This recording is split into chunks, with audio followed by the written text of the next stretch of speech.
El sudor frío recorrió la espalda de Mateo, no por el calor agobiante del salón, sino por el helado aliento de la humillación que sentía al ver a Elara, la mujer a la que había abandonado sin un centavo, pronunciar su nombre desde el estrado, con una calma que desmentía la tormenta que estaba a punto de desatar. Elara. Ese nombre resonaba en la mente de Mateo como un eco distante de un pasado que había intentado borrar con la misma crueldad con la que se despoja de una prenda vieja. Un mes antes, él la había desterrado de su vida, con la frialdad de un invierno polar, dejándola no solo con el corazón roto, sino con las manos vacías, arrojada a la intemperie de un destino incierto. Su humilde apartamento, que otrora había compartido con él, ahora era un nido vacío donde el eco de las palabras despectivas de Mateo se rebotaba en cada pared. Sus manos, antes suaves y acostumbradas a las delicadas labores artísticas que ella amaba, ahora estaban enrojecidas y curtidas por la limpieza de oficinas ajenas y las interminables horas en la panadería de un barrio olvidado, donde el aroma a harina y levadura era un recordatorio constante de su nueva y precaria realidad. Cada mañana, al mirarse en el espejo deslustrado, veía no solo el cansancio en sus ojos, sino también la sombra de la tristeza que Mateo había sembrado en lo más profundo de su ser. Sus ropas, antes elegidas con gusto, ahora eran prendas desgastadas que se aferraban a su cuerpo como un símbolo de su despojo. El desprecio no solo provenía de Mateo, sino de todo su círculo. Las examigas, ahora leales a la opulencia del apellido de Mateo, le negaban la mirada en la calle, o peor aún, le dirigían sonrisas condescendientes, teñidas de una lástima que quemaba más que cualquier insulto.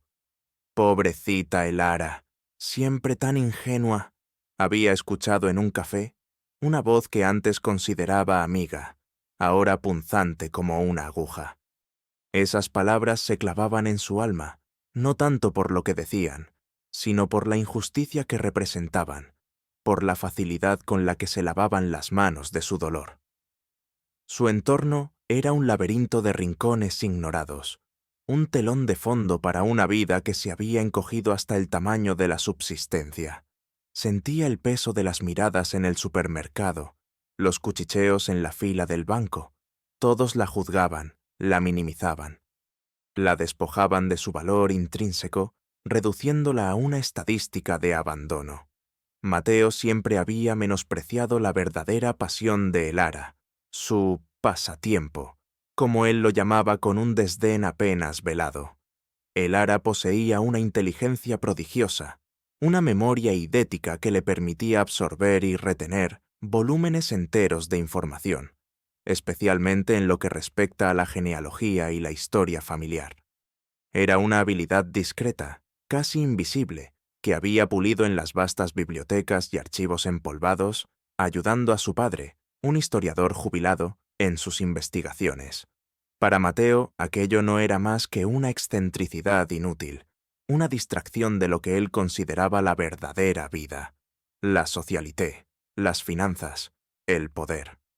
Él la había visto consultar viejos pergaminos, descifrar escrituras antiguas con una concentración casi mística, y siempre había sonreído con superioridad, como si el brillo de su mente fuera una curiosidad de niño, y no una habilidad extraordinaria que la distinguía. Ella había intentado compartirle sus descubrimientos, la emoción de conectar puntos aparentemente inconexos en la historia de familias olvidadas, pero sus ojos se vidriaban, su atención se desviaba hacia su teléfono. Era como si el verdadero tesoro de Elara, su mente brillante y su capacidad de ver patrones donde otros solo veían caos, estuviera condenado a permanecer oculto, bajo el velo de su humilde apariencia. A pesar de todo el dolor, en lo más profundo de su ser, Elara sabía que no estaba vacía. En su mente habitaba un universo de conocimiento, de historias entrelazadas, de lazos invisibles que conectaban generaciones. Había una fortaleza silenciosa, forjada en la adversidad, un fuego que ardía tenuemente pero con obstinación. Sentía la punzada de la injusticia, el ardor de la humillación, y en esos momentos de profunda introspección, su determinación se afianzaba. ¿Por qué había permitido que la redujeran a tan poco? Se preguntaba mientras amasaba el pan, sus manos cubiertas de harina, sintiendo la textura de la vida, cruda y maleable. El nudo en su garganta era casi constante, un recordatorio físico de las lágrimas que se negaba a derramar en público. Su corazón latía con un ritmo desigual, mezclando el cansancio con una rabia sorda, contenida. Era una frustración que, sin saberlo, estaba construyendo los cimientos de una determinación inquebrantable. Cada día era una prueba de resistencia, una batalla silenciosa contra la desesperanza, pero el ara, con cada suspiro, se prometía que no se desvanecería en la sombra. La vida de el ara transcurría en un gris monótono, un telar de rutinas marcadas por la necesidad. Cada amanecer la encontraba en la panadería antes del sol, el aroma dulce del pan recién horneado, una ironía para el amargor de su alma. Luego, las oficinas, puliendo los reflejos de un mundo al que ya no pertenecía. Las burlas de las antiguas amigas no eran eventos aislados, eran capítulos recurrentes en su día a día. «Mírala, Elara. ¿Recuerdas cuando solía elegir los vinos para nuestras cenas? Ahora seguro que solo compra agua del grifo», había espetado una tarde Luciana, con un tono de voz dulzón que no disimulaba la crueldad, mientras Elara limpiaba el mármol de una fuente en el lobby de un edificio de oficinas, el mismo donde Luciana ahora trabajaba en un piso alto. Elara sintió un pinchazo en el pecho. Su corazón se aceleró, pero su rostro permaneció impasible, una máscara de indiferencia que había perfeccionado. Su mente, sin embargo, era un torbellino. ¿Por qué tenían que ser tan crueles? ¿No era suficiente con su caída? Se mordió el labio, el sabor metálico de la frustración.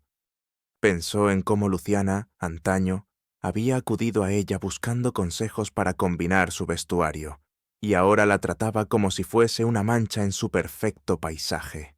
Era el desprecio velado en cada mirada, en cada comentario susurrado, lo que más dolía. La monotonía era una pesada manta que cubría su existencia, sofocando cualquier atisbo de alegría. Las miradas que soportaba eran más que curiosidad. Eran juicios silenciosos, sentencias de una vida marcada por el fracaso. Su humilde existencia contrastaba brutalmente con el lujo que una vez la había rodeado y que ahora solo podía observar desde la distancia. Los rascacielos brillaban con opulencia, las calles pulcras de los barrios ricos se extendían como alfombras de terciopelo, mientras ella, Elara, se movía entre la mugre y el polvo, la invisibilidad su manto y su condena.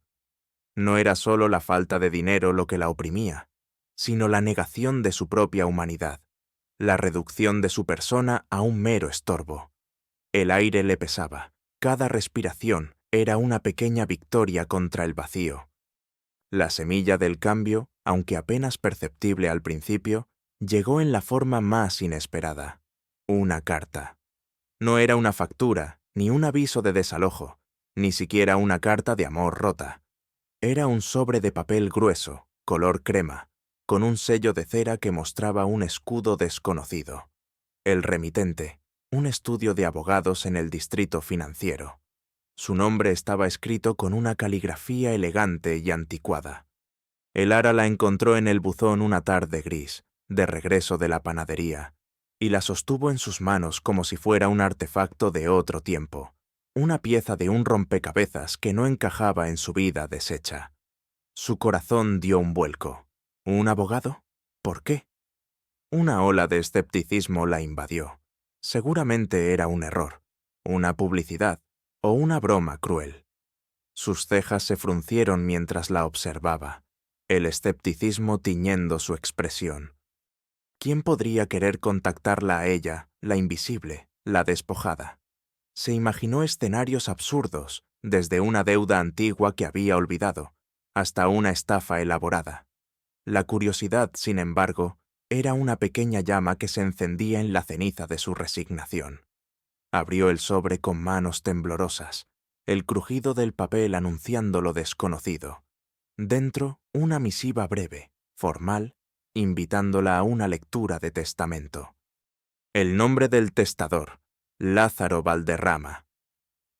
El ara leyó el nombre varias veces, tratando de hurgar en los rincones de su memoria. ¿Lázaro Valderrama? La verdad es que no le decía absolutamente nada. Nadie de su círculo, ni siquiera de su padre, había mencionado ese nombre jamás. Se sentó en el borde de su cama, el sobre abierto en su regazo. La incredulidad la golpeó primero, luego una pizca de asombro. ¿Podría ser una equivocación? ¿Una identidad? Su mente analítica, acostumbrada a desentrañar linajes complejos, comenzó a trabajar, repasando nombres, conexiones, posibles escenarios. Era como un hilo de Ariadna que se extendía en la oscuridad, invitándola a seguirlo. Una mezcla extraña de miedo y una incipiente esperanza se agolpó en su pecho. El miedo a que fuera otra humillación, otra decepción. La esperanza, aunque minúscula, de que la vida, quizás, le guardara una sorpresa. Sus ojos, antes apagados, mostraron un brillo, una chispa que hacía mucho no sentía. Era la chispa de la intriga, del misterio. «Esto no puede ser real», murmuró para sí misma, pero su corazón, a pesar de la duda, latía con una nueva, aunque incierta, melodía. El proceso de desentrañar el misterio de Lázaro Valderrama se convirtió para el ara en una odisea meticulosa, una cruzada personal que absorbió cada fibra de su ser. El primer paso fue la visita al estudio de abogados, un imponente edificio de cristal y acero en el corazón de la ciudad que le recordó dolorosamente el mundo del que había sido expulsada. La recepcionista, una joven pulcra y distante, la observó con una mezcla de curiosidad y desdén, su mirada evaluando sus ropas modestas. El ara sintió un nudo en el estómago, la familiar punzada de sentirse pequeña, pero se aferró a la incipiente determinación. El abogado, un hombre de maneras austeras llamado Señor Rojas, la recibió en un despacho amplio, lleno de libros y el aroma a cuero y papel viejo. Le entregó una copia del testamento de Lázaro Valderrama, un documento extenso y complejo. El señor Valderrama no tenía herederos directos, explicó Rojas con voz monótona, y en una cláusula de última hora dejó una parte sustancial de su patrimonio a aquella joven de mirada perspicaz y manos humildes que, hace años, me ayudó a encontrar la verdad en la historia de mi ancestro, el capitán Lorenzo Valderrama. Ella sabrá de quién hablo. El ara lo leyó, sus ojos moviéndose rápidamente sobre las palabras, y la memoria la golpeó como una ola. El capitán Lorenzo Valderrama. Hacía años, cuando aún era novia de Mateo y su padre estaba enfermo, había dedicado meses a ayudar a un anciano, reclusivo y excéntrico, a investigar la oscura historia de un ancestro militar del siglo XVIII. Un trabajo que Mateo había desdeñado como una pérdida de tiempo. Ese anciano era Lázaro Valderrama, el mismo hombre a quien su habilidad con la genealogía había ayudado a desentrañar un escándalo de apropiación de tierras en la historia de su familia, restituyendo el honor a un pariente olvidado. Nunca supo su nombre completo, solo Señor B. La revelación fue un torbellino en su mente. ¿Un testamento? ¿Una herencia? ¿Por aquella labor? Sus pensamientos se arremolinaban, incredulidad, luego una punzada de remordimiento por no haber valorado más a ese anciano. La justicia, aunque tardía, se asomaba en el horizonte, pero la herencia venía con una condición. Debía completar un último legado de Lázaro, una intrincada serie de acertijos históricos y pruebas que culminarían en el hallazgo de un artefacto familiar de inmenso valor, escondido durante siglos. Esto no era una simple entrega de dinero, era un desafío a su intelecto, un reconocimiento a su verdadera valía. Su mente vibraba con una nueva energía. Era una oportunidad, no solo para la fortuna, sino para la vindicación. para demostrar que su pasatiempo era, de hecho, su más grande fortaleza. Una sonrisa se dibujó en sus labios, una mezcla de determinación y una dulzura inusual. No sería fácil, el testamento lo dejaba claro. Había plazos, trampas y pistas tan sutiles que requerirían la totalidad de su memoria y su intelecto. Sentía la adrenalina correr por sus venas, una sensación que había creído perdida. La primera fase de su investigación la llevó a bibliotecas polvorientas que ahora veían en ella no a una limpiadora, sino a una buscadora de la verdad. Pasaba horas, días, entre estanterías repletas, sus dedos resbalando sobre el lomo de libros antiguos, el aroma a papel añejo y humedad llenando sus pulmones. El zumbido constante de la fotocopiadora era la banda sonora de sus noches de desvelo. Consultaba microfilmes, sus ojos ardiendo por la tensión, buscando referencias apenas veladas en cartas personales y diarios de siglos pasados. El café negro se convirtió en su elixir, el único compañero constante en las noches silenciosas, su amargor un contrapunto a la dulzura de la esperanza. Hubo frustraciones, por supuesto. Un documento que parecía clave resultó ser una copia moderna sin valor, lo que la sumió en un pozo de desesperación. «Es inútil», pensó en una ocasión, la cabeza entre las manos, el cansancio agotando su voluntad. «No puedo con esto, es demasiado grande». El nudo en su garganta se apretó, las lágrimas amenazaron con desbordarse, pero las contuvo, recordando la mirada de Mateo, el desprecio en su voz. Esa imagen era su combustible. Tenía que hacerlo, no solo por sí misma, sino por cada persona a la que le habían dicho que no valía nada. Luego vino el entrenamiento físico. Parte del legado requería habilidades que ella no poseía: navegación, supervivencia básica y un conocimiento rudimentario de códigos y cacería de tesoros. Se inscribió en un club de senderismo, aprendió a leer mapas topográficos, a orientarse por las estrellas. Sus músculos, antes atrofiados, comenzaron a tonificarse. Cada gota de sudor era un paso más hacia su objetivo. Hubo días en que sus pies dolían, sus pulmones ardían y su mente la instaba a rendirse. «Esto es ridículo, Elara. Tú no eres una aventurera», le susurraba una voz interna. Pero entonces recordaba el eco de la risa burlona de Mateo, su despreocupación al arrojarla a un lado, y una furia fría se encendía en su pecho. Esa rabia era el motor de su perseverancia. Se forzaba a seguir, incluso cuando el cuerpo clamaba por descanso, empujando los límites de su resistencia. La recolección de pruebas para su vindicación se entrelazó con la resolución del legado. A medida que desentrañaba el misterio de Valderrama, encontraba conexiones sorprendentes con la familia de Mateo, los Altamirano. El anciano Valderrama, en vida, había sido un historiador reclusivo que había estado investigando un oscuro episodio en la historia de su propia familia, ligada a la de los Altamirano por un matrimonio ancestral.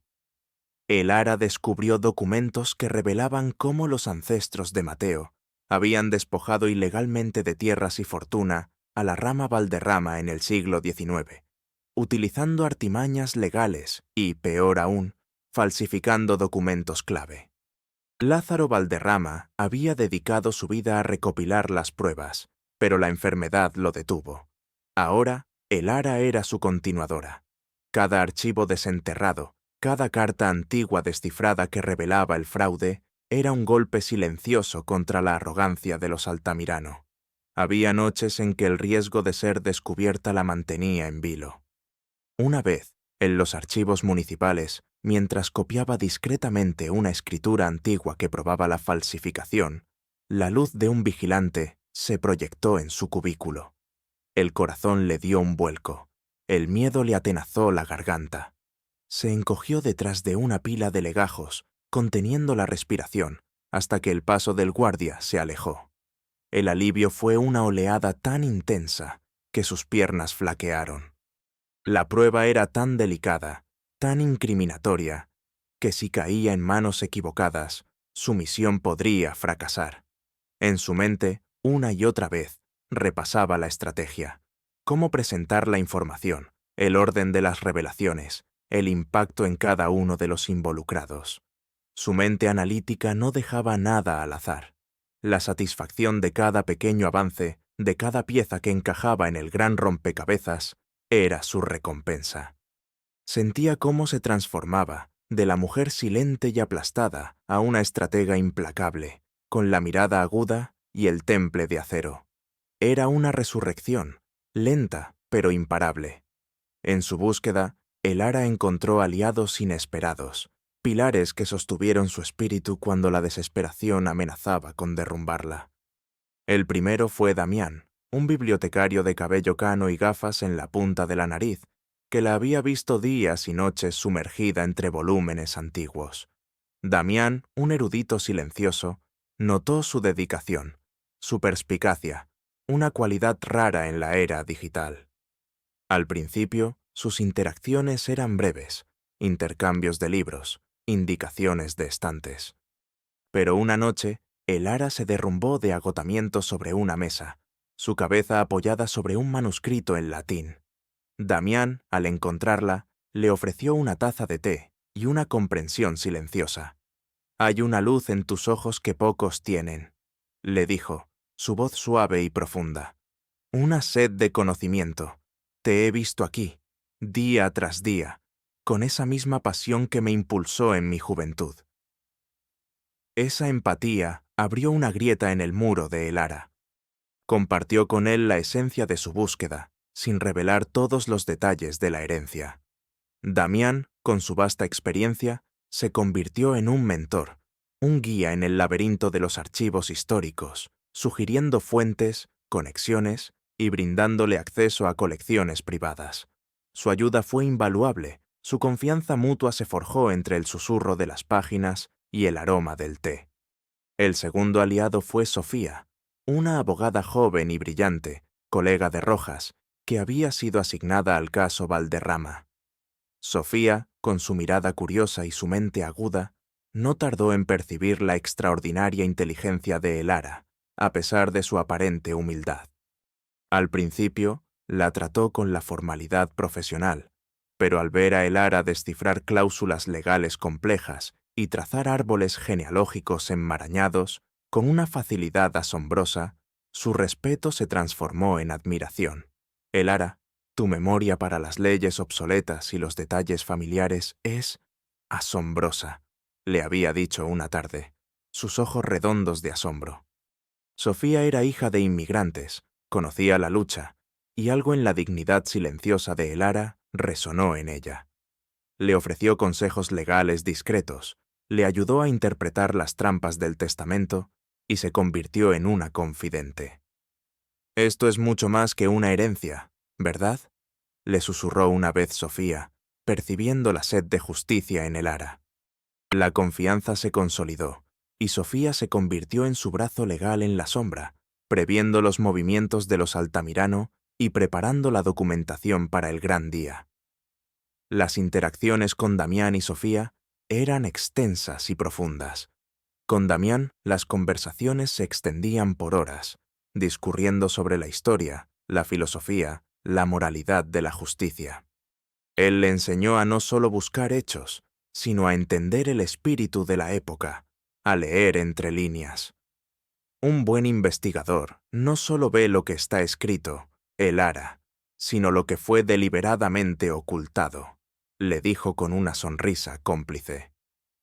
Con Sofía, las discusiones eran más estratégicas, delineando planes, anticipando objeciones, revisando cada cláusula legal. «Debemos tener cada detalle blindado, Elara.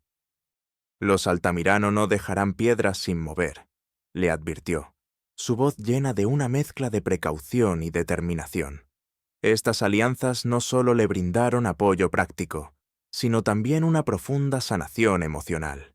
Se sintió vista, valorada, por primera vez en mucho tiempo. Sus monólogos internos, antes llenos de dudas, ahora se matizaban con gratitud y una fe renovada en la humanidad. «No estoy sola», pensaba. una calidez extendiéndose por su pecho. Hay quienes ven el valor más allá de las apariencias. La tensión se hizo palpable semanas antes del evento final. Los rumores sobre una supuesta locura de Lázaro Valderrama y su excéntrico testamento comenzaron a circular en los círculos sociales de Mateo y su familia. Él y su madre, la matriarca Altamirano, doña Isabel, escuchaban los murmullos en sus exclusivos clubes de golf y cenas de gala. Mateo, con su arrogancia intacta, desestimaba la historia, pero un nerviosismo sordo comenzó a roerle por dentro. «Seguro es alguna estafa de esa oportunista», masculló Mateo una tarde a su madre, mientras cenaban en su opulenta mansión. «Una pobretona queriendo vivir del cuento». Pero doña Isabel, más perspicaz y con un olfato para los problemas, sentía una punzada de preocupación. La historia del capitán Lorenzo Valderrama era un oscuro secreto familiar que rara vez se mencionaba. La simple mención del apellido le erizó los vellos de la nuca. La primera confrontación menor ocurrió en un café de alta gama, al que el Ara, ahora con una indumentaria más cuidada, pero aún discreta, había acudido para reunirse con Damián. Mateo y su nueva prometida, Luciana. Sí, la misma que la había insultado en el lobby de oficinas, estaban sentados en una mesa cercana. Al verla, la sonrisa de Luciana se congeló, y una mueca de desprecio cruzó su rostro. Mateo la miró con altivez, sus ojos apenas deteniéndose en ella, como si fuera una mancha insignificante en su periferia. «Vaya, el Ara», dijo con un tono de voz lleno de burla apenas velada. «¿Ya te has recuperado de tu caída? Me alegra verte con un café, aunque sea en un lugar público». Su voz era baja, pero cada palabra, cuidadosamente elegida, era un golpe. El Ara sintió un escalofrío helado, una oleada de recuerdos dolorosos. Su corazón se aceleró, sus manos se apretaron bajo la mesa. Por un instante, el miedo la paralizó. ¿Debía huir? ¿Responder? Pero entonces, la imagen de Lázaro Valderrama, su legado, el rostro de Damián y Sofía, le infundieron una fuerza inesperada. Enderezó la espalda, y sus ojos, antes esquivos, se encontraron con los de Mateo. «Mateo», dijo con una voz tranquila y firme que lo sorprendió. «Estoy exactamente donde debo estar». La seguridad en su tono fue un jarro de agua fría para él, y Luciana a su lado palideció levemente. La victoria no verbal fue dulce. Días después, una amenaza directa llegó. Un hombre corpulento y con un traje oscuro la interceptó a la salida de la biblioteca. Su voz era áspera, sus ojos fríos. «Señorita Elara», dijo, sin rodeos, «sería prudente para usted dejar de indagar en asuntos que no le conciernen. Ciertos secretos es mejor que permanezcan enterrados. El señor Altamirano le ofrece una suma modesta para que olvide todo esto y desaparezca». El Ara sintió un escalofrío de terror. Su corazón golpeaba con fuerza contra sus costillas.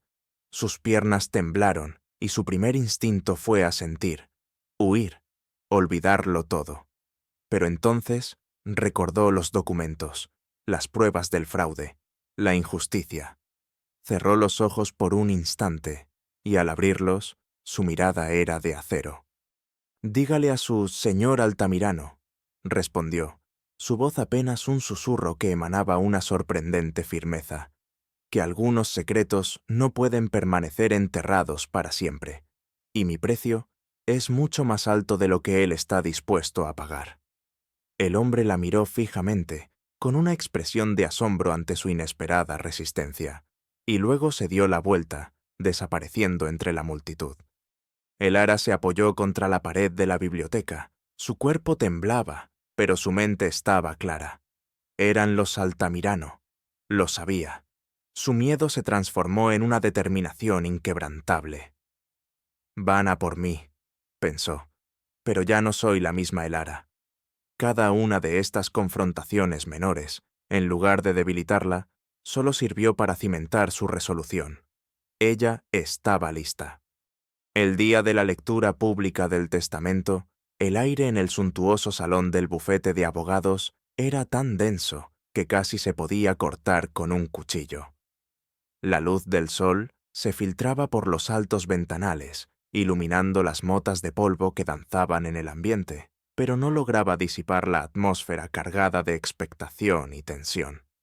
Mateo Altamirano estaba allí, con su impecable traje de corte italiano, su rostro una máscara de arrogancia, flanqueado por su madre, doña Isabel, cuya mirada gélida escudriñaba a todos los presentes. A su lado, Luciana se aferraba a su brazo, su sonrisa tensa. Había varios familiares lejanos de Lázaro Valderrama, curiosos y escépticos, junto a un puñado de periodistas que habían sido discretamente invitados por Sofía, con el pretexto de un evento legal de interés público. El Ara entró con Damián y Sofía, su presencia humilde al principio, pero su figura, de alguna manera, emanaba una quietud poderosa. Iba vestida con un sencillo traje de lino, de un tono tierra que, lejos de opacarla, acentuaba la serena fuerza de su rostro. El señor Rojas, el abogado principal, comenzó la lectura formal del testamento de Lázaro Valderrama, su voz monótona llenando el silencio expectante. Explicó la primera parte de la herencia, que consistía en legados a instituciones benéficas y a algunos parientes lejanos. Los altamiranos se veían aburridos, impacientes. Y finalmente, continuó Rojas, su voz adquiriendo un tono más grave, pasamos a la herencia principal, aquella que el señor Valderrama designó para aquella que posea la verdad y la dignidad que tanto valoró en vida. Una pausa dramática. Las miradas se dirigieron a el Ara, y Mateo soltó una risa ahogada y despectiva. «Ridículo», masculló, susurrando a Luciana. Fue entonces cuando el Ara dio un paso al frente. Sus ojos se posaron en Mateo, en doña Isabel, y luego en el señor Rojas. «Disculpe, señor Rojas», dijo el Ara, su voz resonando con una claridad sorprendente en el silencioso salón. «Creo que hay una parte del legado que debe ser revelada de una manera más visual». Delante de ella, sobre una mesa auxiliar, había un antiguo baúl de madera, que Damián había llevado discretamente. La mirada de Mateo y su madre se fijó en el baúl con una mezcla de sorpresa y ligera aprensión. El Ara se acercó al baúl, con manos firmes, abrió los cerrojos oxidados. El crujido metálico rompió el silencio. Dentro no había joyas ni oro, sino pergaminos viejos, cartas amarillentas, un diario encuadernado en cuero y un mapa ancestral. «El legado del señor Valderrama», comenzó el Ara, su voz ahora más potente. No era solo una herencia de bienes. Era una herencia de verdad y de justicia. Para reclamarla, debía resolver el último acertijo de Lázaro, y con él exponer una ignominia histórica que él, en vida, no logró culminar. Las miradas de los altamiranos se volvieron de golpe hacia ella, un velo de incredulidad y miedo asomando en sus ojos. Doña Isabel empalideció. Su boca se abrió ligeramente. El último acertijo de Lázaro Valderrama era encontrar el corazón robado de su linaje, continuó el Ara, levantando un pergamino arrugado. Y ese corazón, queridos presentes, son las tierras y la fortuna que fueron usurpadas a la familia Valderrama hace más de un siglo, por una trama de falsificación de documentos orquestada por los ancestros de los aquí presentes Altamirano. El Ara apuntó directamente a Mateo y a doña Isabel. El impacto fue inmediato, visceral. El rostro de Mateo se tornó lívido. Sus ojos se abrieron en un shock tan profundo que su mandíbula cayó ligeramente. «¡Eso es una difamación!», gritó, su voz apenas un graznido. Luciana a su lado, al principio confundida, ahora lo miraba con una mezcla de horror y asco, sus uñas apretadas en su propio brazo. Doña Isabel se puso de pie abruptamente, su silla raspando el suelo con un chillido ensordecedor. Su rostro era una máscara de furia contenida, sus labios temblaban, pero el sudor frío perlaba su frente. «Esto es un ultraje», Una calumnia de una pobretona despechada, siseó, su voz rasposa por la indignación. Los murmullos se extendieron como un incendio. Los periodistas, antes discretos, ahora sacaban sus teléfonos y grabadoras, sus ojos brillando con la promesa de un escándalo jugoso. Pero el ara no se inmutó. «No es una calumnia», dijo, con una calma que desarmaba. «Son los hechos». Desplegó los pergaminos sobre la mesa, documentos notariales con sellos oficiales, comparaciones de caligrafía y testimonios jurados. «Aquí», dijo, señalando con un dedo delgado y firme. La escritura original de la venta de tierras, con la firma falsificada del capitán Lorenzo Valderrama. Y aquí levantó otro documento, la carta personal de su abogado de la época, revelando la coacción y el soborno a los notarios. Este fraude, orquestado por don Ricardo Altamirano, el tatarabuelo de Mateo, condenó a la rama Valderrama a la pobreza durante generaciones. Lázaro Valderrama dedicó su vida a desenterrar esta verdad. Yo solo la completé. La sala se sumió en un silencio ensordecedor. Las reacciones de los presentes eran un estudio de la conmoción. Los parientes lejanos de Valderrama, que al principio miraban a Elara con escepticismo, ahora observaban los documentos con los ojos muy abiertos, una mezcla de asombro y rabia asomando en sus rostros. Algunos comenzaron a murmurar, otros se levantaron para acercarse a la mesa y ver las pruebas por sí mismos. Damián, de pie detrás de Elara, sonreía con orgullo, sus ojos brillando de satisfacción. Sofía, con una expresión de triunfo apenas contenida, se cruzó de brazos, lista para cualquier contraataque legal. Mateo, el gran Mateo Altamirano, estaba paralizado. Su piel había adquirido un tono ceniciento. Sus ojos, antes llenos de burla, ahora estaban vidriados por un miedo primario. Tartamudeaba, intentando formular una negación, pero las palabras se ahogaban en su garganta. «No, esto es una mentira», balbuceó, sin convicción. Su intento desesperado de recuperar el control se desvaneció con cada revelación de Elara. Luciana, completamente horrorizada, lo soltó del brazo y dio un paso atrás, observándolo como a un extraño. El desdén en sus ojos era claro. Doña Isabel, la inquebrantable matriarca, finalmente perdió la compostura. Sus labios se contrajeron en una mueca, y un sollozo gutural escapó de su garganta. Su rostro, antes tan orgulloso, estaba surcado por lágrimas de rabia y humillación. Cayó sentada. Su cuerpo temblaba incontrolablemente, la imagen misma de la derrota. El peso de siglos de un secreto oscuro, ahora expuesto a la luz, era insoportable. Elara se acercó al señor Rojas. «Y por último, señor Rojas», dijo, su voz resonando con una autoridad que nunca antes había poseído. «Según la cláusula de Lázaro Valderrama, el verdadero legado no son solo estas propiedades, sino la restitución.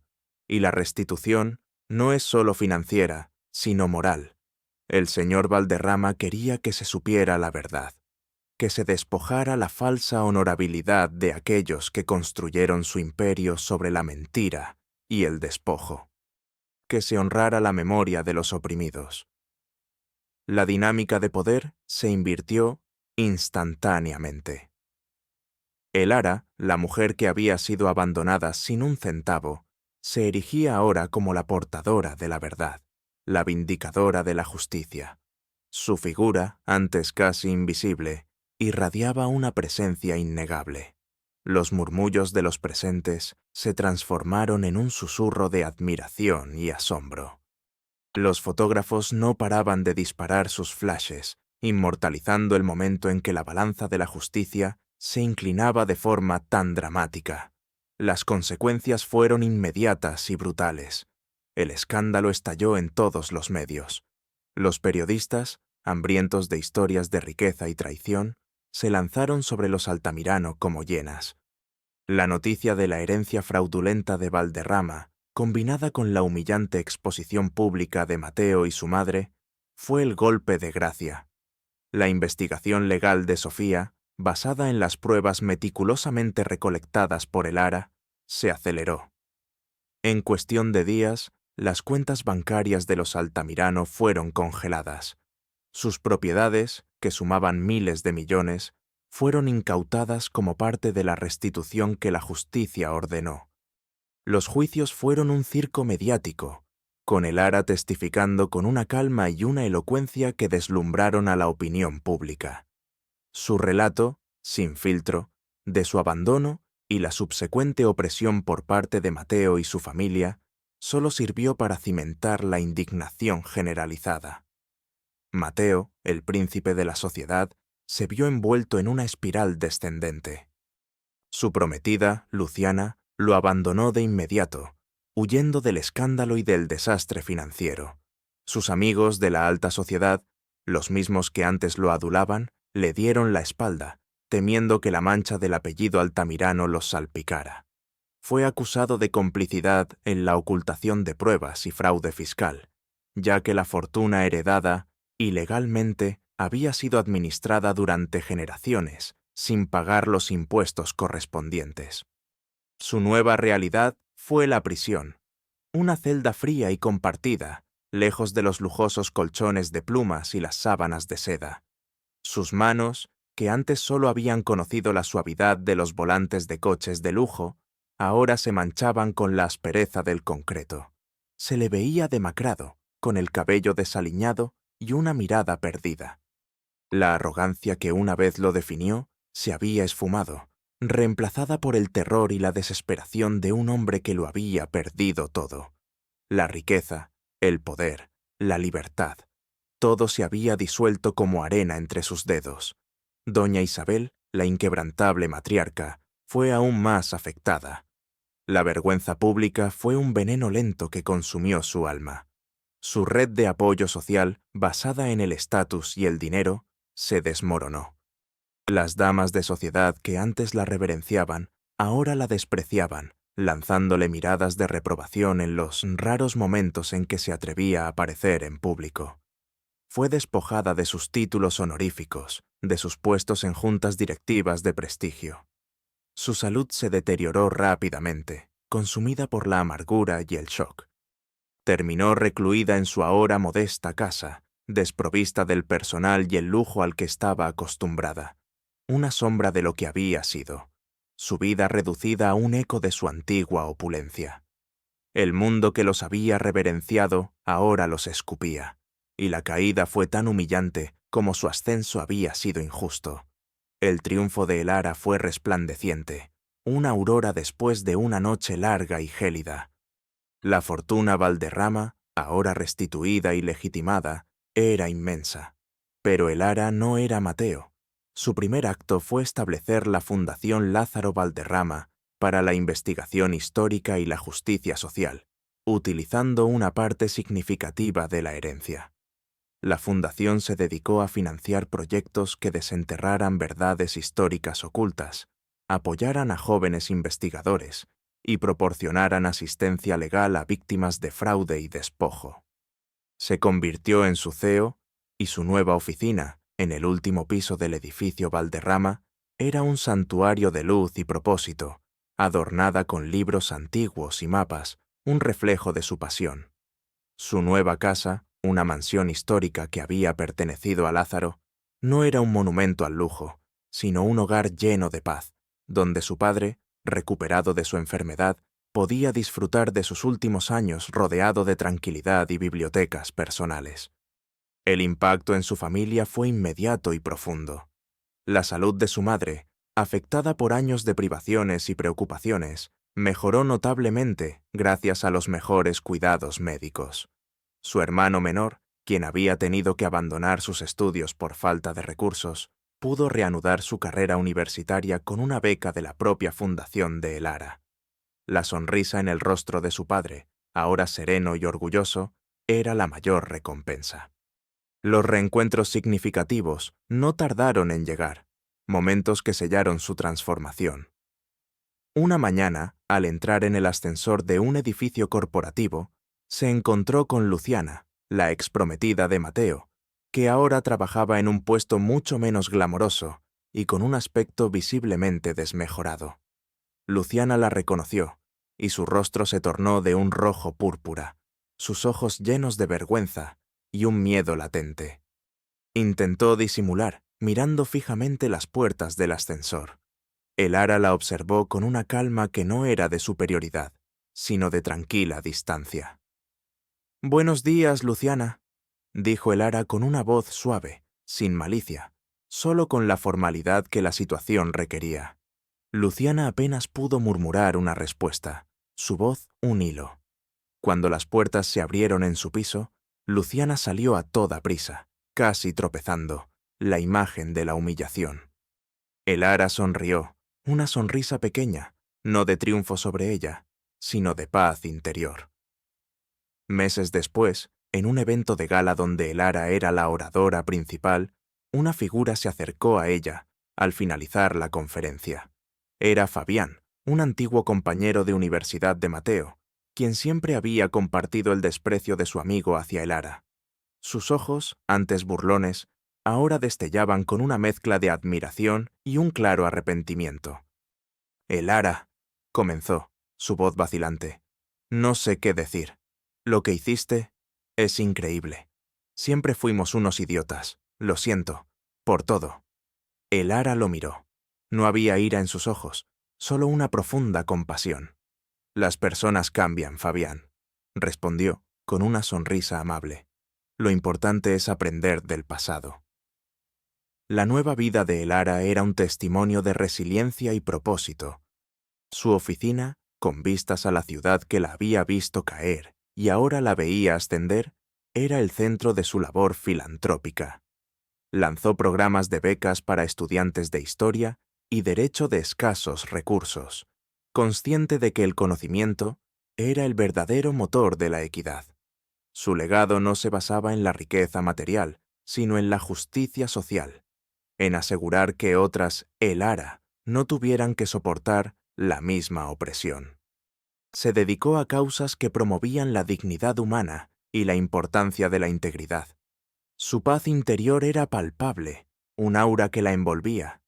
La sanación emocional había sido un proceso gradual, pero con cada acto de bondad, con cada vida que tocaba a través de su fundación, el vacío que Mateo había dejado en su corazón se llenaba de significado y propósito. Ya no era la mujer rota que buscaba la validación de los demás, era la arquitecta de su propio destino, la dueña de una historia que trascendía el dolor y se convertía en inspiración. La historia de el ara es un eco que resuena, mi querido amigo, un recordatorio de que la verdadera riqueza de una persona no reside en el tamaño de su cuenta bancaria, ni en la opulencia de su linaje, sino en la inquebrantable fortaleza de su espíritu, en la dignidad con la que enfrenta la adversidad y en la compasión con la que reconstruye su mundo. Su viaje nos enseña que las apariencias son engañosas y que el valor de un ser humano no puede medirse por las opiniones ajenas ni por la fortuna que posee, sino por la integridad de su carácter y la nobleza de sus acciones. El ara demostró que la perseverancia es la más poderosa de las herramientas y que la justicia, aunque a veces tarda, siempre encuentra su camino para elevar a los oprimidos y desenmascarar la falsedad. Su legado no es solo el de una fortuna restituida, sino el de una verdad revelada, una inspiración imperecedera para todos aquellos que alguna vez se sintieron pequeños, invisibles o despojados. Su historia es un faro de esperanza, un testimonio de que incluso en los momentos más oscuros, la luz de la dignidad puede brillar con una fuerza inigualable, transformando la humillación en vindicación y la desolación en un nuevo comienzo lleno de propósito. Años después, la Fundación Valderrama era reconocida a nivel global, y el ara, más allá de la fortuna, se había convertido en un símbolo viviente de la resiliencia y la inmutable belleza del espíritu humano.